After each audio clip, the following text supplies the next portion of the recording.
নমস্কার বন্ধুরা, শুভ সকাল। চলে এলাম আজকের ওয়েদার আপডেট নিয়ে। গতকাল বলেছিলাম পশ্চিমবঙ্গে সর্বত্র তাপপ্রবাহ চলবে। গত দুদিন ধরে যা বলেছি তাই মিলেছে হুবহু। তো আজকে ওয়েদার কি বলছে সেটা একটু আপনারা জেনে নিন। গতকাল যে তাপমাত্রা ছিল কলকাতা সহ গোটা দক্ষিণবঙ্গে 37 থেকে 42 ডিগ্রি সেন্টিগ্রেডের মধ্যে। কলকাতায় তাপমাত্রা ছিল 37 ডিগ্রি।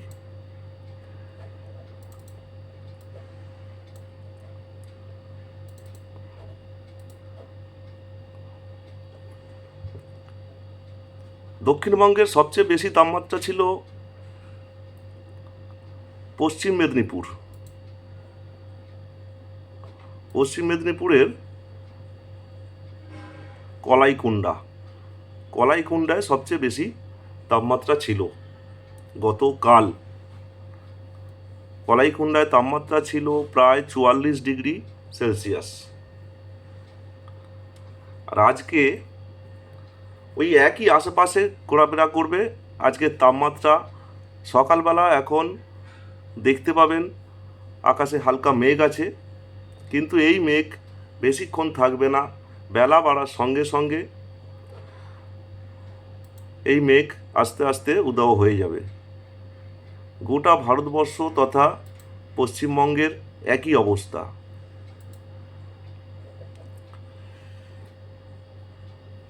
আজকেও হাঁসফাঁস করা ওয়েদার থাকবে, একটু জেনে রাখুন আপনারা যারা বাইরে বেরোবেন।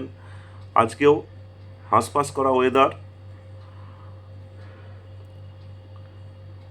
ঘর্মাক্ত ওয়েদার থাকবে।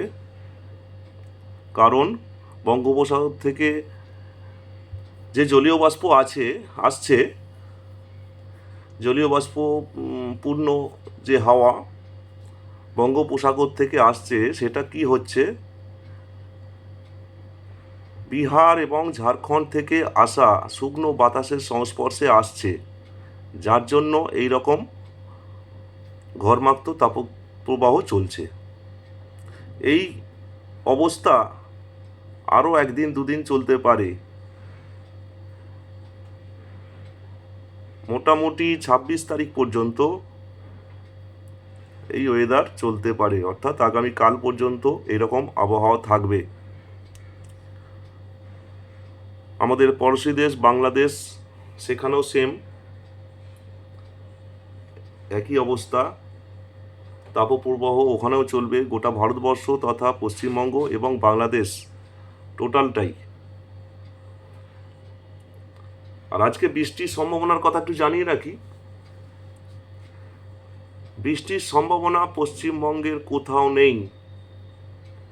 গোটা পশ্চিমবঙ্গের কোথাও বৃষ্টি হবে না, এটুকু জেনে রাখুন। অনেকে বলছে, অনেক চ্যানেল বলছে বৃষ্টি হবে, ওখানে কালবৈশাখী হবে, সেরকম কিছু নয়।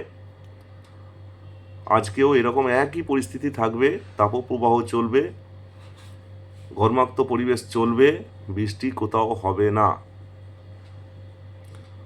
আপনারা যারা বাইরে বেরোবেন সাবধানতা অবলম্বন করবেন, ঠিক আছে? তো আজকে এই পর্যন্ত, দেখা হচ্ছে আবার আগামীকাল। প্রত্যেকে ভালো থাকবেন।